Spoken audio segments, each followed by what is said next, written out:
welcome to the Swift Half, your weekly session of chat from the UK OCR and adventure running scene. Each week, pub landlord Alan and our favourite regular Ian discuss races, runners and anything else that comes to mind. So pull up a pew, pour yourself a drink and join us for the Swift Half. Ian, my friend, welcome to the Swift Half again. How are you? I'm great, Alan, and you're still here in glorious HD. I know the listener can't see that, but if you listened last week, live on air, we figured out how to put our cameras on HD, and I'm loving just looking at the Muddy Ducks office in HD. Yeah, you can actually see little things like I've got some screwdrivers here, Ian, and you can see my bags on my walls and my calendar, and this is like pretty cool. It's everyone can see into my world. They can. Well, everyone can't because this is an audio-only podcast, but I definitely can. And it looks, Alan, it's that black diamond hiding at the back there. That's good. That means you won't die. The black diamond alarm. Is that what it means? Yeah, black diamond headlamp. Don't wear any other because you wear any other headlamp, you may die. All right. Well, I tend to use silver. My headlamps are silver mostly. Just because I like them because they're that light. I haven't found one that's that light, and I like replaceable batteries. So I'm not keen on the rechargeable ones. I have got a rechargeable one, but I like to be able to change the batteries, especially like at Tough Mudder. And I put this in my blog when I put it that every lap I change the batteries. I've never run out of head touch, and I gave that tip out to several people beforehand as well, and no one's come back to me and said it didn't work. It's funny when you think about it, Alan. Just you saying about not wanting a rechargeable head torch. It's amazing how sometimes we can be Luddites without knowing it just because something works, so why change it? So, for example, at the moment, I'm wearing wired headphones because they work. And I know they work. And I'm always nervous about using Bluetooth in case they don't work. And as you just mentioned there, you're worried about having a rechargeable head torch because if it stops working, what can you actually do? At least with one with batteries in, you take batteries out. Exactly. I have actually run before with a head touch and it has stopped working, a rechargeable one, and has stopped working, especially in the training runs. And that it's just a nightmare, especially if have you ever done a training run at night with someone, Ian? And they'll go behind you. So they'll go behind you if your head torch goes, and they'll say, I'll run behind you and light up the path. It seems like such an easy, simple, feasible idea. However, they're behind you. So where does your shadow cast? Directly in front of you, so you can't see a single thing on the trail you're running in. What I wonder when they're doing that, why don't they put the head torch in their hand? And then they can try and angle it so it goes past you. True, but then maybe they can't see. I don't know. Well, if they fall over and perish, then you've got a head torch. I take the head touch and I'm all right. You've got thoughts for everything. That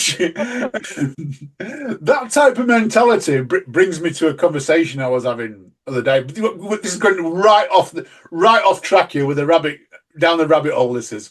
So I was walking with Betty, who's Paula's dog. We were going around the field, and she likes to chase rabbits and squirrels and cats and stuff like that. She's never ever caught one, but she likes to chase them. And we were in this field, and there was a cat in front of us, and she set off this cat, and it was funny because it was long grass, and the cat was jumping like a gazelle, and Betty was following it like a gazelle. And Paula says, I've just come up with a business idea. I said, okay, so what's your business idea? She went, we'll buy a big field with long grass in, and we'll charge people to walk the dogs in the field. But what we'll do is we'll put rabbits and cats and squirrels in the field so the dogs can chase them. Now, I was like, Paula, we can't do this. What if a dog caught one and things like that? This is all hypothetical. This is listener, by the way, true conversation. And she was like, well, we'll audition the cats to make sure they're fast. So the vision I'm getting now, we're auditioning cats to see how fast they can run. Yeah, but if they're fast, then surely they'll run away from you and Paula, so you don't put them in the weird Hunger Games, the canine edition. Exactly. Anyway, that was the whole. I had to talk about this whole business idea. You know, it was just like absolutely stupid business idea. I said, let's stay with the Swift Half Pub, and that's it. RSPCA people, if you're listening, this is either Exhibit A or alternatively, this conversation never happened. Yeah, I like that. Exhibit A, that's a cracker. Oh gosh. Anyway, what are you drinking? All right, yeah, yeah. What am I drinking? So you know, I've gone a bit more, but bit down the alcohol-free route. Can't get my words out there. I think I probably had alcohol. I've gone down the alcohol-free route. I'm into Koppenberg strawberries and lime, alcohol-free. However, like I'm with true Yorkshireman style here. At £3 a bottle from the off license for alcohol-free, I wasn't keen on it. Last night, on my way home from my run, called off at Lidl, got some flowers for the house and for Paula, and I saw Alska strawberry and lime cider. So it's like I thought, get some of that, but like Koppenberg, and it is like Koppenberg. Alcohol-free cider, 99p a bottle. Get in there. Perfect. Absolutely perfect. Of course, our listeners are now in a weird mental place of thinking you presenting flowers to Paula and then presenting flowers to the house. Well, the to Paula's to go in the house because we like to have flowers in the house. That's what I was meaning. So it's not two separate purchases. No, it's not two separate purchases. It was one purchase. I killed two birds with one stone. So this is true Yorkshire style again here. Killing two birds with one stone. I got sunflowers. I like sunflowers. Yeah, bright, colourful sunflowers. So they're currently on the table in the living room and that. Was it a plant or was it flowers? Flowers. So the cut flowers. There are a few of the little bits and bobs in there, some red things and that. You know, I don't know what they are. I don't know if this is true, but you know that sunflowers move, correct? How do you mean spin round to catch the sun? Yeah, not exactly spin round, but apparently they do track the sun throughout the day. Okay, I get that if it's they're growing in the garden, but I'm not sure how they're going to spin round in a vase. I've now got visions of like a little sunflower dancing in my vase now, spinning round from as it vanishes from the front of the house and goes to the back of the house 3 hours later. You know, they spin round all of a sudden and go, oh, sun's back. Yeah, I'm not sure after you cut them down in the prime of their life, I'm not sure if you do that anymore, but I'm sure out in the garden they possibly would. Well, I can actually let you know because I don't know if you know, but I feed the birds in the garden because we live in a little bit outside the bounds about town centre now. So we've got like lots of birds around where we live in the back garden. So I've been giving them sunflower hearts, and one or two's fallen onto the garden, and so we've got three sunflowers growing in the garden at this moment in time. So I'll be able to tell you later on once they've grown to full height, won't I? One possible problem with that. What's the possible problem there? When was the last time there was sun in Yorkshire? True, yeah, and there's not a lot forecasted at this moment in time. But yeah, we get a little bit every now and then, once every blue moon. Hopefully, you can see it through the clouds. We'll hope for that. Anyway, I'm drinking very similar. I'm drinking Ribena Light Black Currant, so probably tastes about the same as your alcohol-free cider, except this was probably about 50p cheaper. Actually, well, this is 99 pence a bottle. I'm sure Ribena is £1.50 a bottle now. Meal deal. It was free. Meal deal, I like that. That's a cracker. That's a good one. So this week, lots happening. Shall we go straight into the dates that have been released for next year? Before we do that, there's one final tangent I want to ask you about. Go on. It is vaguely fitness related, listener. I promise you, 10 minutes in, we are getting to some kind of fitness. But I went to the gym today and I was actually wearing the shirt I'm wearing now, which is my volunteer shirt from High Rocks, and it says Team UK on the front. And someone at the gym just said to me, "Oh, are you trying to be an Olympian or something like that? You know, with Team UK." And it took me by surprise because, well, I hadn't actually read the shirt, and I suddenly realised everyone around me is wearing just plain shirts that they've probably just bought from wherever. I've never bought a shirt to go to the gym in. All my shirts are race shirts. And I'm curious, Alan, have you ever bought a shirt to go to a gym in? Yeah. Whoops. Yes, I have, Ian. When I used to wait when I used to go to the gym, so at this moment in time I'm not gymming, I'm just running. But yeah, so when I went to the gym, I bought some like I'm not going to say vest, but like sleeveless ones. So not quite vest, but sleeveless t-shirts. I only bought two. I think they were like 20 quid for two. They're really basic ones. Um, but no, I haven't bought a shirt for OCR in for a long time. Did used to buy shirts, but I tend to just run in whatever's going now. And I mean, most of my shirts are my own brand for running when I do ultras and that. I don't like doing an ultra in in a tech top, like that you get from racers, from OCRs. I don't like doing in that material because it tends to chafe. So I tend to buy really soft cotton ones. Makes sense. Yeah. I have noticed when I'm running longer distances, chafing. So I might get some really soft cotton ones because obviously cotton does just soak up the sweat. So when you're doing like an OCR, you shouldn't do an OCR in it. But for a long, slow run, it probably just works perfect, doesn't it? Yeah, and it's probably got other stuff in it. I mean, some of the shirts I've got bamboo in and things like that, so the wick the moisture away. You know what I mean? Like a tech top does, but it's not the same material. You know what? The tech tops we get in races tend to be have like a little pattern. If you look very closely, like either diamonds or squares. I don't know if the one you've got on. I've got a Tough Mudder one at the minute, but this has got like diamonds and square pattern when you look really close. But when I get some of my like Montaigne ones out, or some of my, I've got a few Nike ones as well. They're very smooth, they're very silky feeling to them, just like a t-shirt, and but they wick the moisture away. Makes a lot of sense. And I am curious, Alan, if I am then an outlier and everyone listening to the show actually does buy shirts for the gym, or whether our listeners also do what I do and just pull out a race jersey of whatever type and throw that on. I understand why you bought the vest. I don't go to the gym in vests. Mm. I have body issues with the fact that my arms look like noodles. Yeah, when I first started going to the gym, though, I mean, because I did for about 3 years in a row, and I think when I first started, I just went in like normal t-shirts. I would just pull up not a normal t-shirt, a normal race t-shirt. I would just pull one out and go there. But as I was sort of, you know, working out more often, I wanted something a little bit more comfortable, especially when you're working on upper body. You know, when you're doing like bench presses and stuff like that. Did I want to see my muscles? Not really, but it was just I didn't want that tightness around my shoulders and that. So bench presses, that kind of thing. Oh, I'm perfectly fine then. I've got to start going back again in January because WTM I'm aiming now and I need to build my upper body strength back up. After Escape from Meriden, we will be going back to the gym. Great idea, because it's not like live on this show, you gave out a goal which is quite a tough goal. I think that was when we were off there, wasn't it? That you mentioned the 16 laps. Yeah, yeah. So, and I spoke to James Burton actually the other day, and he gave me some really good advice. He did. So thank you, James, and some tips and that for WTM. But yeah, I know if I can get 15 laps or 16 laps in, I would have probably won the last 4 or 5 WTMs.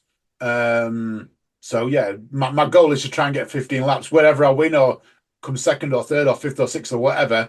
My first aim at WTM next year is to try and hit 15 laps. That's going to be my goal. Clarify that's age group, not overall victory. Yeah. Sorry. Yeah. Oh, age group. Yeah. For my age group, 55 and above. 55 and above. Perfect, Alan. Right. Because we're talking about Tough Mudder now, we finally got to OCR 15 minutes into the show. We had some dates released this week, Alan. So where do you want to go with these? Well, let's go through some. First of all, we had this weekend just gone. We had not the first double header, but we had a big double header in terms of we had Tough Mudder on a Saturday and we had Spartan on a Sunday. Same course, or very, very similar course, shall we say. Obstacle wise, I know Graham's spoke to us. Graham Wells was there for both days. He's messaged us, told us that a lot of the obstacles were very, very similar. Would that be fair to say?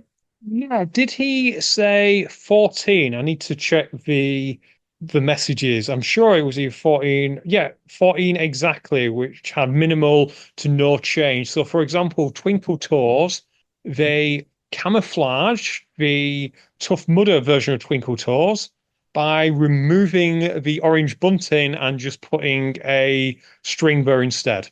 Great camouflage. Yeah, that was it. So it's made it interesting because bearing in mind that's happened, and I think they've done it once more this year, aren't they? Didn't they do it somewhere earlier on in the season? But wasn't it a week apart? So they did. Was it Beaver Castle when they did Tough Mudder one week, and Spartan the week after? Well, it might have been a reverse. It might have been Spartan first and then Tough Mudder the weekend after. That was the British Championship weekend for Spartan. And then I'm fairly sure they did Tough Mudder the weekend after, but they used a fair amount of Tough Mudder obstacles, including Everest, on the national champs and on Spartan. Yeah. So we have had the calendars released for this week, and I thought we'd go through a little bit of them and see if we can see any that are going to potentially go to a double header weekends, Ian, as we go through them. What do you think? Yeah, that's a great idea. I'm going to guess which ones they are, but I'll let you go through them. Yeah. So we know Tough Mudder is going to go down London West on 10th and 11th of May. So we know that's straight up Tough Mudder. Now the next one is between 10th of May and 28th of June. It says Scotland to be confirmed. So between end of May and end of June, Scotland to be confirmed. And if you look on the Spartan website, in June, we have got Scotland to be announced. So presumably they are going to be in opposite ends of Scotland. So we're going to have Spartan in Aberdeenshire, and then we will probably have Tough Mudder in Skipton, and we'll call it Scotland. We call it Scotland. Skipton and we call it Scotland. They call it everything else. So I think that's very interesting. That so. When did Spartan go to Scotland last? It was some time ago, wasn't it? Yeah, it was a long time ago, and we are, of course, messing. It's fairly obvious they're going to repeat the same thing they did for Southwest in Scotland, which makes a lot of sense, Alan. We've talked about on the show already how Scotland Tough Mudder was always a one-day event that was stretched to 2 days because the Sunday, for whatever reason, even before COVID and before this year, when a lot of Sundays were down, Scotland Sunday was always empty. Yes, yeah, and it's great that it's going to happen. We don't know what days is going to be which is going to be interesting. But I do like the whole idea of getting a full weekend out there. So anyone who's thinking about it, yeah, you're going to expect a little bit of Spartan on Tough Mudder, a little bit of Tough Mudder on Spartan, but you're going to get 2 days, 2 medals, hopefully, 1 headband, 2 t-shirts. Well, multiple, because presumably Spartan will do where you can do a sprint and then a super. Oh yeah, yeah. That could be good. That would be good. You get 3 races in 1 weekend. That's a long time since we've had that. So it'd be like a TM Spartan trifecta. Absolutely. And there's a potential based on how they set up Tough Mudder. You may have even more because there's a potential. You never know. They could do the 5 mile or whatever they call it as well. So you could get a 4-race weekend and never repeat a race. A tough quadrector. Exactly, Alan. That's what we could see. I say never repeat a race. Your experience is going to be very, very similar because some of the obstacles will be very, very similar. But you know what I mean. It'll be a different format. You won't have to do as many burpees in Tough Mudder. And yes, long-time listeners, I know that burpees are not really a thing in Spartan either anymore, but still. Yeah, yeah, very much so. Unless you're doing WTM or ETM, and then you get burpees, and they would kill us. Exactly. How do you feel about, I know we're joking about it, but how do you feel about the fact that of the 20 obstacles at Tough Mudder this past weekend, 14 were there on the Spartan course? Me personally, Ian, I wouldn't care because if I was going to race, I was going to be competitive, I would have gone to Spartan. Yeah, I wouldn't have gone to Tough Mudder. If I was looking for fun element, I would have gone to Tough Mudder. So for me, it doesn't make any difference. You know, I mean, I'm either going to go to Tough Mudder or I'm going to go to Spartan. It's highly unlikely I'm going to do both because if you're going to race, you're potentially not going to go and have a fun lap on the Saturday just to see the course to potentially get injured. You know, you're going to go out and you're going to race on the Sunday. So they had it the right way round. Yes, if they split it up and went the other way round, you might well race on the Saturday and then hang around for a fun lap on the Sunday. If they want to make money, maybe that's the way to do it. If they want to make more money, should I say? I don't know how hard it is to turn the courses around. No, that's true. And I think Graham mentioned that Spartan estimate there's only a 5% crossover. Personally, I don't believe that based on anecdotal evidence of our friendship circles. I imagine there is probably a fair amount of Tough Mudder Legionnaires who haven't done Spartan, but I'd be shocked if a lot of Spartan racers hadn't done a Tough Mudder. Yeah, I think it's more likely a Spartan fan would have done a Tough Mudder. I'm not convinced a Tough Mudder fan would have done a Spartan. I think you're right on that. Then again, that goes back to your point, doesn't it? That a Spartan person is not going to exhaust themselves by doing a Saturday Tough Mudder lap. And someone from Tough Mudder is probably not going to go, oh, I've had a fun on the Saturday. Oh, I better go run a 5K of that course I just did. Yeah, I think if and maybe they will go around. We're going to come down to some more dates in a bit, but I think the other way around would work better for them. But then again, will they get the same amount of Tough Mudders going on a Sunday? Because we all know that Tough Mudder is traditionally massive on a Saturday, and on a Sunday it's not. Honestly, I would keep Tough Mudder on the Saturday. Yeah. For just that reason, because you don't want to give people a reason not to do your race. The people who run Spartan would probably run Spartan on a Thursday evening at 6 p.m. in Antarctica, because that is how much they love the brand. Tough Mudder fans do love their brand, but they also like it being, okay, on Saturday, I'm going to go out 8 a.m. I'm going to run my lap. I'm then going to volunteer in the afternoon. Then I'm going to go to the barbecue afterwards. And then on Sunday, I might volunteer or I might run a fun lap or I might go home. They like their schedule. Yeah. And I agree with that. I agree with that. Yeah. Yeah, you're quite right. You have convinced me that is the right way around to do it. Yeah, I get that. You probably won't get crossover, but it is. What else is on the calendar, Alan? Well, then we go to Midlands. So on the 21st and 22nd, Spartan are at Midlands. Now, we know the following week, 28th and 29th, Midlands is taken up by World's Toughest Mudder. But then I find it quite interesting as well that the following week, 5th to 6th of July, Tough Mudder itself is there. Which suggests to me that WTM will have the run of the place. So you're not going to be able to just do a regular Tough Mudder on the 28th, 29th. On the 5th and 6th of July will be your traditional Midlands race. I think that is a genius idea. Without a doubt. Because it means the course is still going to be pristine when World's Toughest is there. Yeah. And it also means that, say some of our friends from America want to come over, if they want to make it a longer time, then just think you could come back the next week on the Saturday and do a fun lap of a similar course with all your buddies.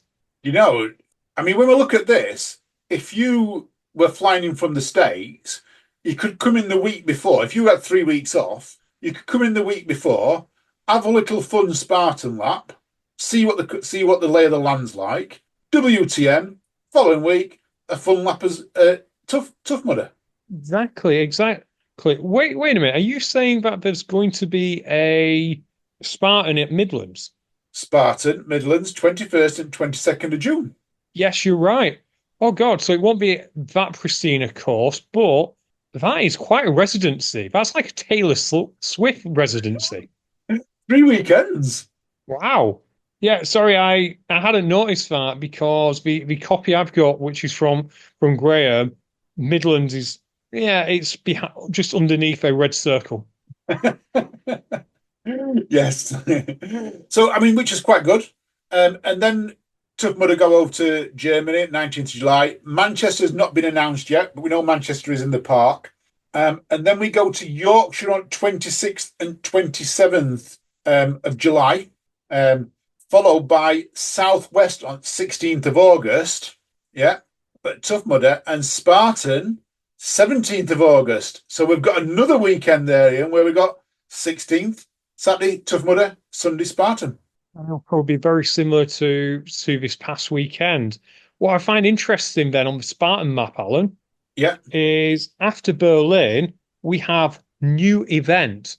I've looked on the map. I cannot find new event anywhere in the UK. No, neither can I. I can't see anything anywhere, which is quite fun. But have you noticed that Berlin has got TBA on August? Now, I was looking at this, I'm thinking, well, Berlin on Tough Mudder season is 19th of July. Why haven't we got Berlin Spartan the week after or something like that? Not sure. It could be a case of a different owner, perhaps, because we know some of the Spartan events are put on as franchises. True, yeah, true. And then I think that's it for double weekends because we've got London South on 20th and 21st September. We've got nothing on the Spartan calendar except one that says new event again. So new events, so we're going to new event twice in September. It doesn't give a date. Maybe in September, I was going to say they might go down to London South, but I know they're going down in October to London South East. I'm not sure. I presume that London South East, because it's kind of specific, I presume that's going to be Pippingford again because that's South and East. Yeah.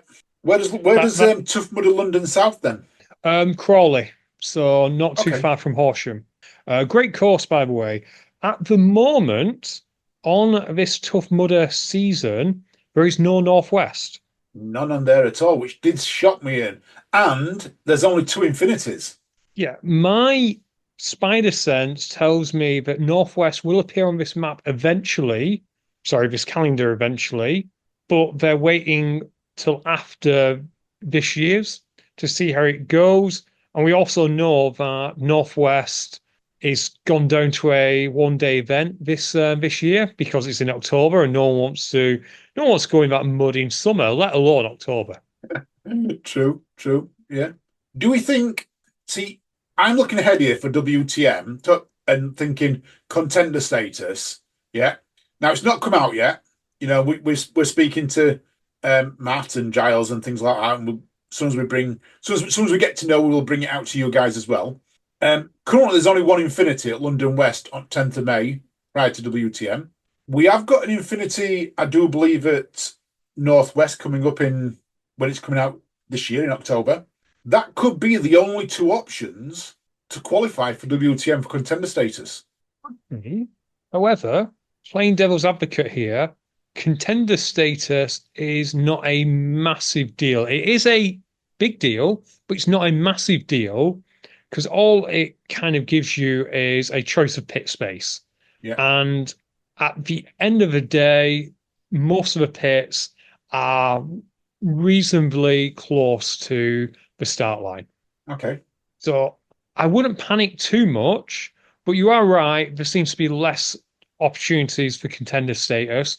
That's if they have contender status. They might just do away with it. First come, first serve for pits. Potentially.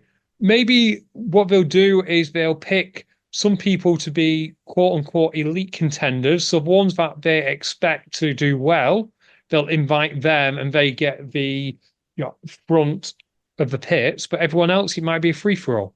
Okay. That sounds. I don't know if that sounds right. I think they should have three separate things. Personally, you're going to get people who are going to be going for who might not be named, who might not be on that elite status, but could probably go out and do quite well at Infinities and get that contender status to get the second level of pits. Absolutely, but again, maybe it's easier for me because I'll never get contender status, so I probably shouldn't be any kind of knowledge on this. I think if you're going to do well, you'll do well if you're at the back of the pits or at the front of the pits. You're not going to care. Okay. I care. I know you care, but if you're going to do well, your pit crew is going to be quick enough that they will probably not actually let you in the pit. They will just quick pit for you just in the walkway, and you'll be fine. Yeah, I think that's going to be key. As you know, I didn't do ETM with pits, with pit crew at all. I'm going to need one for WTM without a doubt. I'm under no illusions it's going to be a different race. So yeah. We've read your blog. You're self-sufficient. You're fine. I wish. I wish. They've also, I want to just bring out, Tough Mudder season tickets are out as well, Ian. So as we know, they're already out. I think I mentioned it the other week, but they've held their early bird price, and I'm just going to tell you exactly what it is when I just find it on my emails. So, if you've got a season pass for last year, you have got priority access at this moment in time. But 2025 Tough Mudder holders will be going on sale very, very shortly. So it's a case of get yourself in there and get yourself booked on. I think I did give the prices last week, but if anyone wants to know currently what they are, $799 for the season plus pass, which is virtually everything, including WTM, or the normal season pass, which is all UK Tough Mudder 5 and 15k events, and also discounts into European events is $379. So, and you can get on buy now and pay later options are available. So keep an eye on it for coming out very, very soon to the general public if you haven't already got your email. Perfect. And they are probably the cheapest prices that they're going to be. I don't believe you get any kind of discounts for them, but I'm sure if you do, someone will let us know. More than likely, Will Chung. Yeah, I've never seen them put discounts on season tickets. Maybe it's me. I've just never ever seen it. I think they're heavily discounted enough to begin with. Have we got anything else to talk about Tough Mudder? I don't think we have we? No, there's nothing else on my notes regarding TM or Spartan. Right. Should we deal with less happy news about what happened at the CrossFit Games? Yeah, this is not great news at all, is it? It was shocking.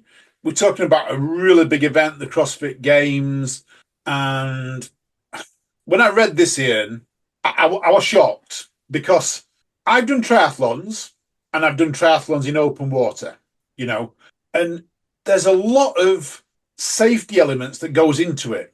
And I'm not saying this wasn't safe, I'm not saying that, but we've had a tragedy. Lazar Dukic, I think his name was. Yeah, he disappeared mid swim. Not too far from finish line. He was really close. He was on the live stream. Without being too graphic about it, there was three swimmers and then there was two on the stream. But the way the video went, they were tracking the people in front. So you didn't, to my knowledge, you didn't see that much, but you definitely did see him and then he wasn't there anymore.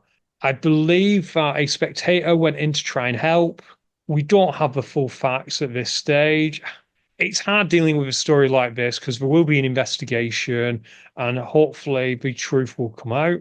My immediate thoughts, Alan, were it's kind of stupid to do a run swim event.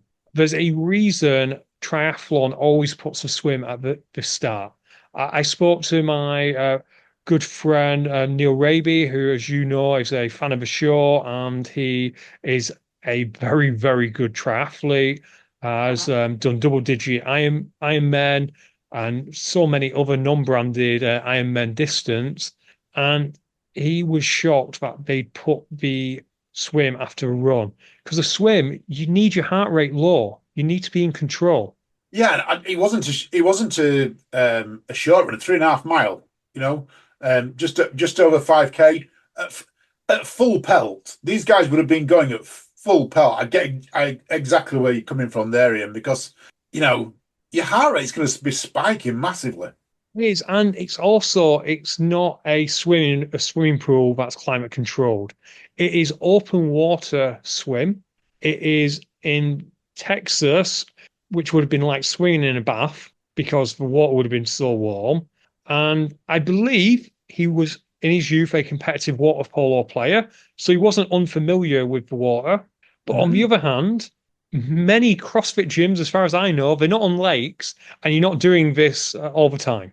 No, no. I've never seen, and I might be wrong on this, but I've never actually seen a swim in the CrossFit Games. The ones I've been watching on YouTube, there probably has been, but I've never ever, I can never remember seeing one. I'm sure there has been them, but I'm also fairly sure they tend to be like standalone events. Yeah, yeah. And again, a full investigation will find out what's happened. And I did think about the number of swims we have at OCRs. This is why it's really quite relevant. But a lot of time, the swims in the OCRs, it's only a short distance. And I have to say that, particularly at a UK Tough Mudder, I always feel safe because the water safety people are the most attentive people I've ever experienced in my life. And if you mess around or if you look like in danger, they are straight on you. Completely agree. I've only ever, and know that, but every swim I've done except one, I've been able to touch the bottom of the floor with and comfortably touch the bottom. So not like I'm stretching. The exception to that was one of my wolf runs I did. I can't remember which one it was, but there was a lake and I couldn't touch the bottom. But every other race I've done, I've always been able to wade through. Even the lake at where Mud 7 was held in Reaper, that was a big lake and it looked quite deep, but you could actually stand up in it. Absolutely can. I'm thinking in Tough Mudder, the Midlands Lake, there are spots which are quite deep, which not everyone will be able to stand up in. But again, there are always water safety people there, and you'd hope that people would spot when things go wrong. That's not to say that obstacle racing is not without its tragedy. Walt the Plank at Tough Mudder was retired for a long time because in 2013 in America, someone went down and they never came back up. Yeah, yeah. I think that's the only one I can actually remember that was fatal in OCR, and no one likes seeing it happen in any sport, and but I think the message we're trying to get over here, Ian, is be careful out there, folks. This was a top race with lots of safety elements in place. OCR, I'm not saying OCR doesn't have the same safety elements, but it does. But anything can happen. So just be mindful out there, people. Look after yourself and take a moment to look to your left or your right whenever you're doing anything like this. And if a neighbor looks in trouble, help them out. Too right. Too right. Talking about CrossFit Games, yeah, but staying with games, going moving away from CrossFit Games, you went to a bit of a fitness event this last weekend. Was it like a games? What was that like? Was the Hogan Summer Party. As you know, the intern has been coached by Team Hogan for many, many years. I joined, I want to say at some point this year or maybe late last year. I can't remember. It's late in the evening as we're recording. Oh, we're on fourth wall again. But yeah, and it was fun. So basically, everyone who is a member of Team Hogan had an invite to go to Forder's Gym. We like Forder's Gym here. And Tom and Dina put on lots of different events. They put us in a bit of a team element. So I think it was teams of 5.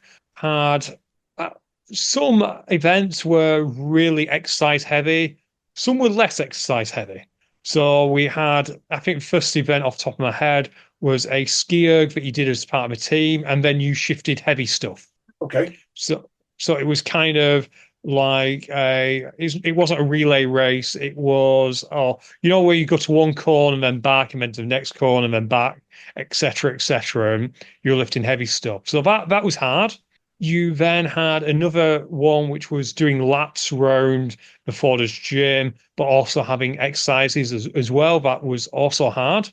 But there was also like little fun things.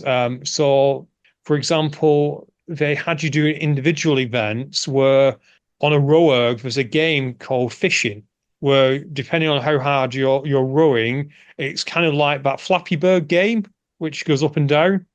I've done that on the rowing machine. So you catch fish, but if you row faster, you go to the top, and if you row slower, you go down, and you're constantly moving across, and you eat fish. Yeah.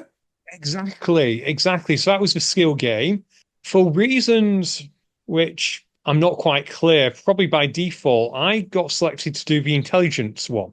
And what was that? It was the old tower game, where you have, in this case, weight plates. So there's three weight plates, and you didn't have pegs, but you had corns. And the idea is to get the whole stack onto the far corn, but you can only move one plate at a time, and you also can't put a bigger plate on top of a small plate. Oh yeah, I remember that. That was like a kiddies game thing, weren't it? Was indeed. It only had three plates, which is good because if it had four, we'd still be there. But Alan, you're gonna laugh. Go on. Well, firstly, I did very well at it. There was a video that was short enough. It went on as an Instagram story of me doing this. Okay. Why are you gonna laugh? Is I managed to injure myself. No, you're only lifting plates. So what did you? No, you trapped your finger. You trapped your thumb. No, I was in the middle because I'd figured it out in my head. So I knew I had to be fast. I Yeah, knew I had to be fast because friend of the show, Charlotte Malone, was also doing it at the exact same time. We know she's smart. yeah. We absolutely know she's smart. So to have any chance, I had to be quick. And I just put all my weight on my right leg as I was pivoting to move these things, put way too much pressure, and behind my quad, I just felt something pull. Oh, Is it your ouch. adductors? I think it is, isn't it? Yeah, you talked about muscles, yeah, and I don't know what they are. I just know that the muscles in there. So, have you pulled it? Have you strained it? Have you stretched it, torn it? When I guess a strain, it feels like you played a lot of football in your day. Yeah, When you plant your foot to change direction, but you plant too heavy and you just feel your leg go. yeah, yeah. Exactly like that. And has the pain now gone, or is it still there? If I flex, I can feel it still. Okay, so to me, I know someone's going to tell me that I'm completely wrong. It's as though it's a small tear, and it's just rise, rest, ice, compress, elevate. When I did that in football, 'cause I used to do a lot of things like that in football, especially when you're twisting and turning and that. And I guess I used to do it when I'd not played for a week. So if I'd played very little in the week and then I went to a weekend and had a really tough game, I tended to catch little strains like that. So lots of compression was for me and lots of ice on it. Just try and get it to knit back together. You want to know the hardest thing about that injury, though? Go on. Well, we have a joke about how long it's been since I've done an obstacle course, yeah? Yes, we do. Yeah, a long time. Longer than I care to admit. The final event was an obstacle course. Oh no! So you got out of it? I couldn't do it, and I was replaced by Tess Hogan, who is Tom and Dina's young daughter, who was a better replacement in every possible way.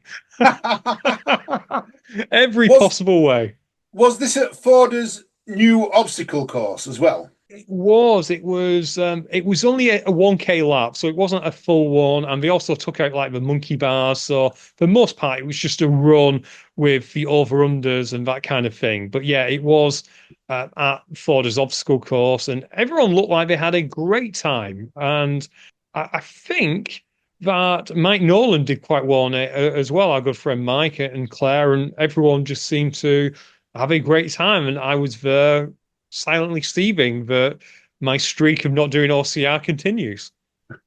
But was you seething or was you like really like, oh, I've got out of this one? I was seething until I saw how fast Tess was and the fact that she helped my team get second place. And I think they did it in a time of sub 5 minutes, which, given I can't run a K in sub 5 minutes, I think it was a lucky break for my team, Alan. And then after that, the final event was a pub quiz, which I usually do good on. But have you ever done a pub quiz where there's disagreements in the team and you feel guilty because for whatever reason they follow what you say and it turns out to be wrong and the other answer was right? Yeah. Oh, but that's what a good quiz is about. A good quiz is like that. I That makes a good quiz. And you always go, "Oh, I know you got it wrong, but it don't matter." And really, inside, you're thinking, "You should have took my answer." Yeah, or in my case, why did you listen to me? Did you put up a good story, or did they just automatically think, "Oh, Ian's clever. I'll go with what Ian says"? I have no idea. Maybe the fact that I could move plates fast gave them way too much confidence in my ability to know what safari animal can't talk and what color a water polo goalkeeper's hat is. Green. No, I thought white, Okay. What is it? What was the answer? red, which four of my team members knew, and yet they all decided to go with my stupid answer. I should have known that one. And what was the safari animal question? What safari animal doesn't have any vocal cords? Oh, what safari animal doesn't have any vocal cords? Oh, I haven't got rhinoceros. See, that's what I thought. The actual answer is giraffe. Oh, right, okay. And I swear I've heard a giraffe make a noise on David Attenborough. I swear I've heard a giraffe, but it is what it is at the end of the day. Big shout out to a friend of the show, Mark Twigg. I have no idea who won the actual event, and quite frankly, I don't think the Hogans truly knew. It became like whose line is it anyway, where the questions, events make no sense, and points don't matter. But Mark Twigg got an award for being the spirit of the team, and he absolutely deserved it. He is one of them people who's always helping everyone, and everyone needs more Mark Twigg in their life, and Katie Twigg as well, his wife. But yeah, definitely need more Twigs in your life. I like that. Are they bringing another one to the UK?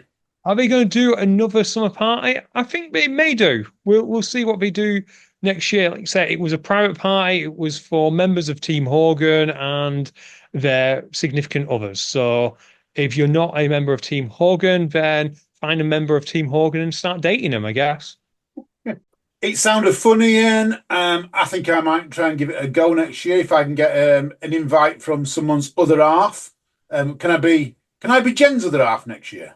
An upgrade, so maybe. No, let's move on before we go down another rabbit hole.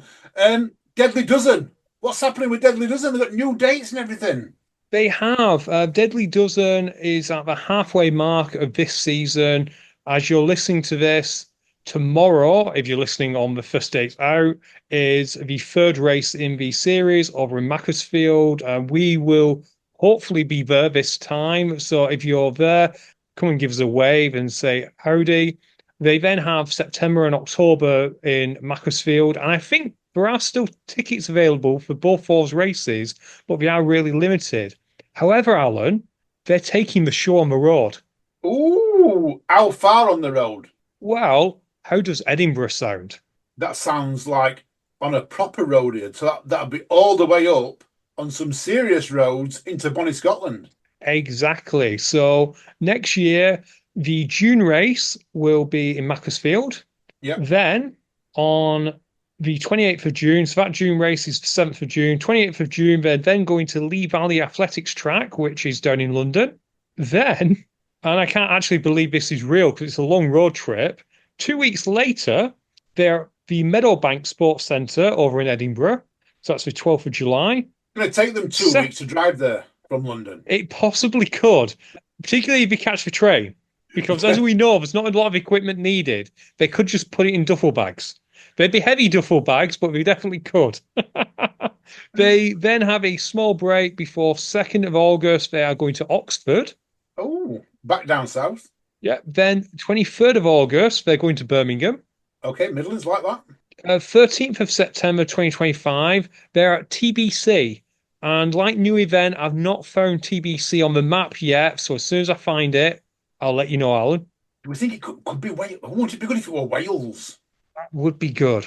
But I just wonder where they're going to put it. But 27th of September, the last one currently announced, they're going to Bristol at the Yale Athletics Track.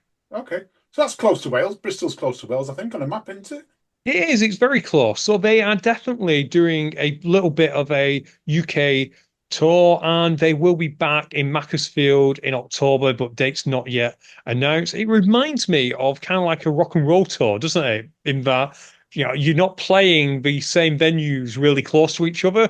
You're playing one venue and then you're heading the opposite side of the country.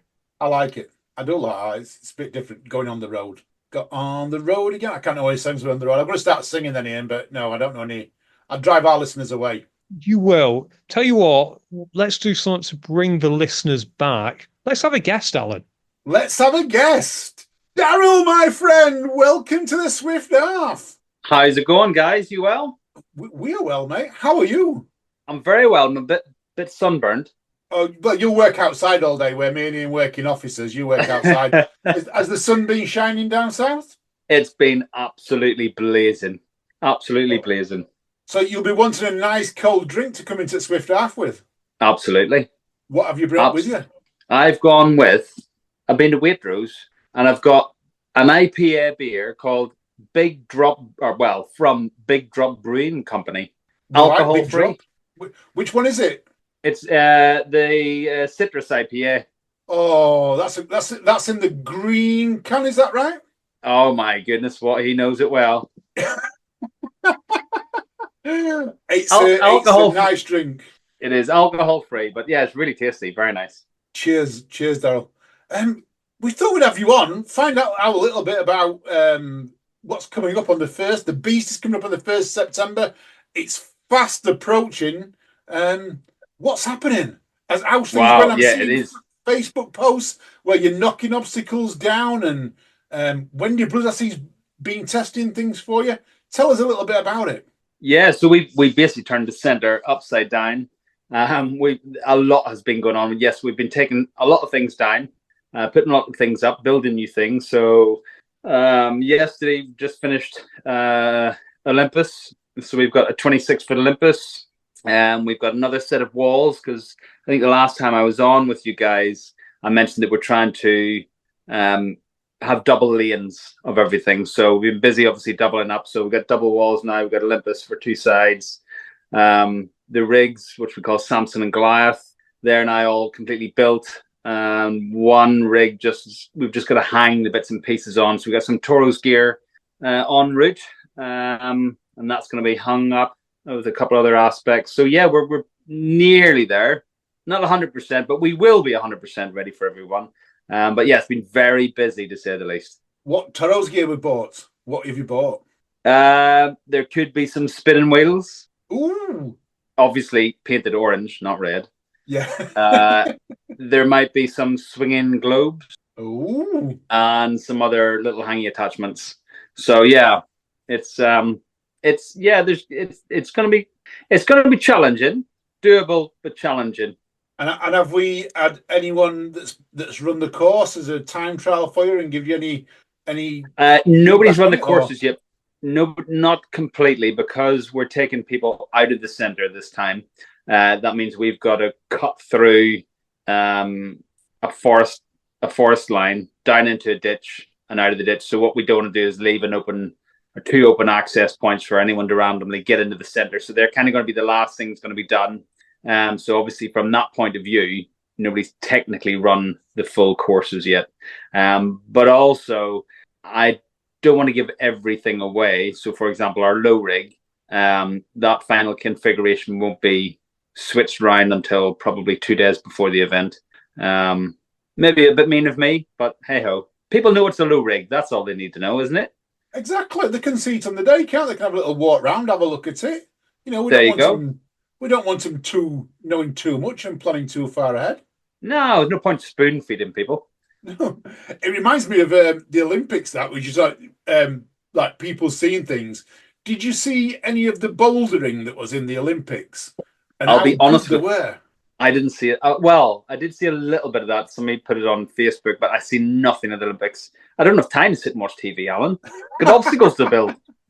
Well, the thing is that got me about the bouldering was because they don't get to like view it until the day. That's it, and then they get to watch it, and they can't watch anyone else climb it. They've got to try and configure how they're going to do it. But it's very very much looking at it on the day, deciding what you're going to do and going doing it, which is very much like what you're going to be doing down there.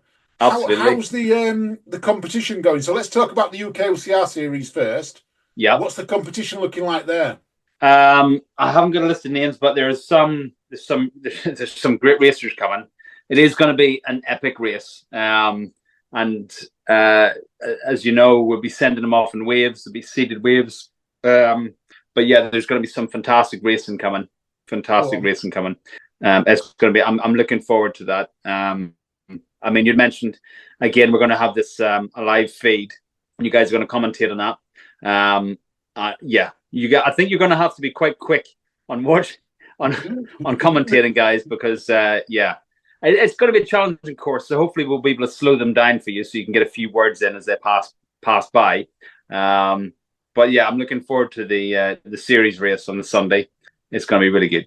Yes, so I mean, Ian's looking at me there thinking, am I commentating? Ian, no, you've got a day free. I've roped Willing to help me on this one, Ian. Well, I was wondering, are we going to have to do it like the Grand National thing, where you're just talking really, really, really fast, and then you're handing over to the next person? Well, that depends how quick the runners run, isn't it, really? Alan, remember, like we say in the National, don't pay attention to what's happening. Just say, oh, and it's a good clean start, and bearing down, the whole pack is running, and just throw all that in. And now we've got Will Chung with some of the more detail. Just keep throwing it back over to Will. That's going to be absolutely hilarious. Well, I mean, there is a little snag on this that we've got to do some testing literally 24 hours before, Ian, because I booked a little holiday. Well, I haven't booked a holiday. Paul has booked a little holiday up in the North Yorkshire Moors. So we have found somewhere that has got Wi-Fi. So I'm just going to make sure that it's going to be a good quality Wi-Fi for us to broadcast on the day. But we are going to stream. No matter what, we are going to stream on the day. That's your way of telling me live on air that I should just check my calendar just in case I need to help Will out. Yes. Okay. Telling you that live on air. Yeah, that's me telling you that. What about the other races? No, I'm totally in that. What about the other races? Because I know you've got some age groups going off. We've got prizes for the age. Well, not prizes. We've got trophies for the age groups and that. How are we looking there? Yeah. We've got some big groups going. Is there like 50, 60 going? Not quite. So we'll go back from the start. So on the Saturday we've got the Ultra Beast. So that's a 6-hour run. As many 3K laps as you can fit in there. It's not been announced yet, but I'll announce it here first. Enduro is going to be sponsoring that race, so they're going to be putting up some prizes for first, second, and third. We'll also have medals and trophies, so medals for everyone taking part, and trophies for first, second, and third. Nice. On the Saturdays, also we'll have the fun run.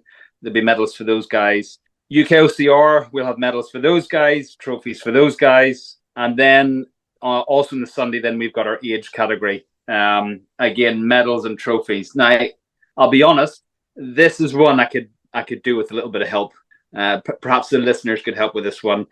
We need to get more numbers in. The age categories, I've kind of obviously took advice or people's comments from our winter beast, where we had quite a wide category, age category. So we've properly broken these down, and we're taking kids from 10 to 12 year olds, 13 to 15, 16 to 19, 20 to 29, 30 to 39, 40 to 49, and 50 plus. So there's a lot of age category breakdown, which is great because it should keep it quite competitive within the age range. Yeah.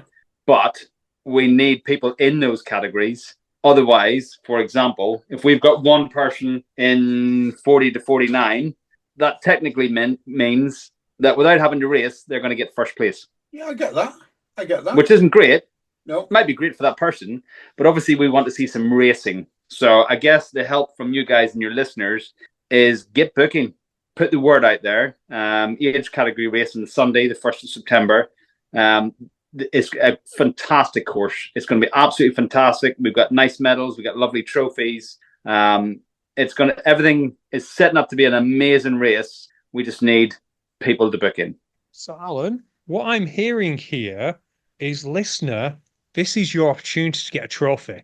You too can be like Alan and get an age group podium.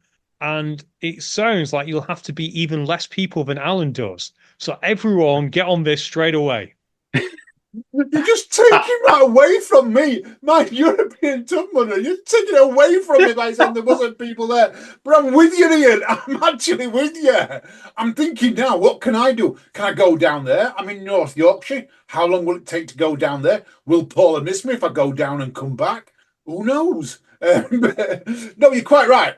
This is a great opportunity, isn't it? So, there's a lot of people in the UKOCR series. We know that. And there's some great races in the UKOCR series. But if you are not in the top 15, not 20, not looking to increase, and you want to go and do this, here's a chance for you to go and win your age group, to go out there and be competitive in an age group and podium. Get the medal, get the trophy, get the kudos, stand on that podium. I'm liking it. And it's not just about the podium. We often talk on this show about supporting local. Well, you can't get any more local than the Beast. No. I mean, Daryl's been brilliant, hasn't he? I mean, the podium's brilliant. I mean, if anyone doesn't know, and I was down there after the awards this year, wasn't I, Daryl? That's right. It's an amazing course. What you've got there and how you run it, it's completely different to anything I'd ever done. It's so close. Even for spectators, it's going to be an amazing event to watch. I know we're going to be streaming it.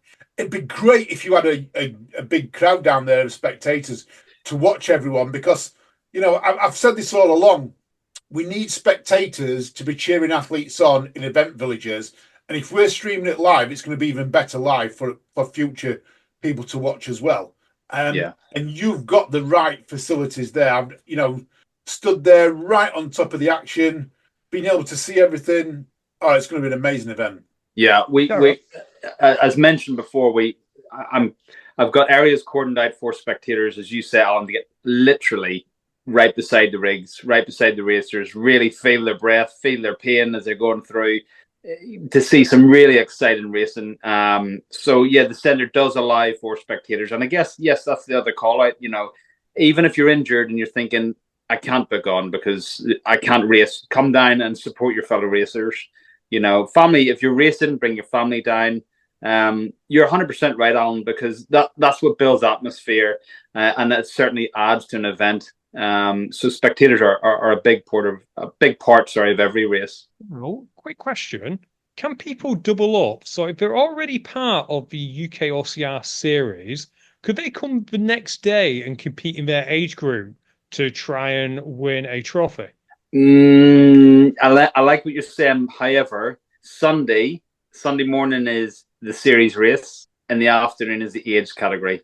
Would they still double up? So could they run the series race and then come back later the day? I guess technically yes. However, the way it's been put together is that you have a race for those sort of elite runners. Obviously, if you're in the UK OCR series, there's nothing to stop them, but I think the race is more akin to, if you're a more competitive racer, stick with UK OCR. I know I've been speaking with a lot of people over the past year, and a number of people have said, I'm getting a bit old. I still want to be competitive, but there's no way I can race against the 20 and 30-year-olds. I'm just never going to touch them. I'm never going to get a podium. I'd love there to be a race, a competitive age group race where they're not in it, so to speak. And I think that's no disrespect, but there's just a different type of people, be it that we're older, or be it that they're maybe carrying an injury or whatever else. If we start getting the elite runners running age group as well, then it kind of takes away from what that should be. Does that make sense? It does. I was thinking almost like a self-selection, so that if someone is currently in the UK OCR series and I'm not sure what place we go down to, but they currently say about 100th place. Yeah. But they still want to run it as a UK OCR series. I'm thinking those people might want to double up because they want to run the UK OCR series for points. Yeah. But they're never actually going to get a lot of points to get anywhere close. But it would be nice if they could then run age group later in the day. Maybe foolish running your race twice. And I was definitely not suggesting that the Dassoses of the world double up. But if I happen to be free that weekend, I'd probably run the series race. but I wouldn't mind having a pop at a trophy because Alan doesn't stop banging on about it. Well, I mean, yeah, absolutely. That's possible. You just need to know that you're going to be a bit tired after your first race. As I said, and Alan, you've been down, and we spoke about this before. There's a running section and there's an obstacle section, and the obstacle section is quite dense. In fact, Alan, it's got even denser from when you were here last. So it's going to be quite tiring in that respect. So, but if you feel that you can, as a runner, and you're thinking, I'm going to do the UK OCR series, and a couple of hours later, I'm going to jump in the age category, knock your socks out. Go for it. Cool. How can people sign up? It is. How do people sign up, Daryl? Is it through your Facebook page? I know you've got a website. If you go on our website page, I mean, there's links all over our Facebook page linking back to it. And also in the bio of Instagram, it'll take you to our website, which is bodyhub.online. And it's on the main page. It'll take you to the booking section. What we've done is, although we've mentioned the timings for the different waves on the website, we're actually just going to set the times closer to the date, because obviously it depends how many people get booked in, and we might sort of merge various waves together. But we'll update people with that the week before the race or the week of the race. So yeah, if you just go across to the website, you can book in there. Cool, like that. Remind us what it is as well, Daryl. It is bodyhub.online. Perfect. Thank you. Well, I think that's about it for us, Ian.